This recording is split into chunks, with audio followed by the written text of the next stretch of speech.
Hazrat Inayat Khan was born in Baroda in 1887 into a renowned musical family. His grandfather, Mullah Bakhsh, was famous throughout India both as a master of Hindustani and Carnatic classical music and as a great teacher. In this household, the child, Inayat, met great musicians, scholars, and spiritual teachers from all over India, and here was born the universality and depth of his outlook. Throughout his life, music was his touchstone, and early on Inayat proved to have exceptional musical talent. His beautiful voice and exquisite veena playing soon made him highly sought after in many of the royal courts of India. But side by side with his love of music, the young Inayat had an ardent interest in the inner life and avidly read the sacred texts of many traditions. This interest brought him eventually into Hyderabad, where he was initiated by the great Sufi master Abu Hashim Madani.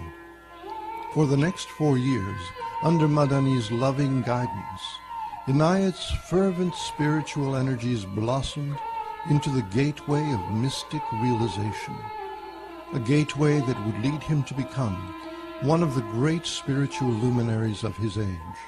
In 1910, Madani, seeing how his young disciple had deepened and matured, encouraged Inayat to go to America and build a bridge of understanding between East and West through his music.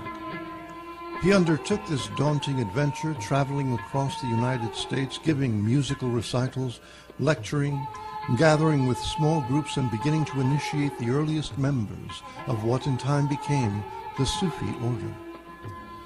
Here he met and married his kindred spirit and beloved Aura Ray Baker.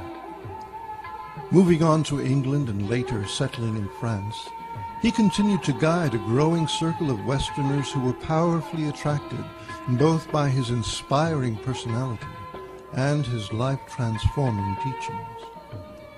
It was during this time that he gave the wonderful talks and led the classes and summer schools which have been transcribed into the 14 volumes of the Sufi message.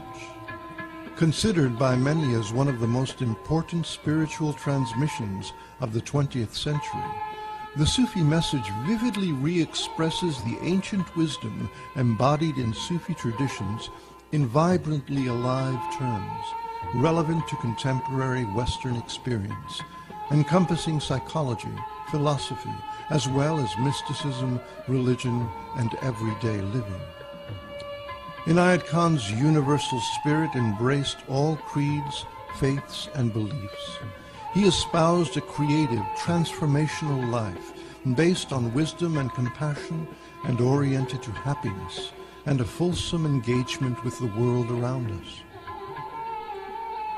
In 1927, he returned to India and, contracting a fatal pneumonia, died in his homeland.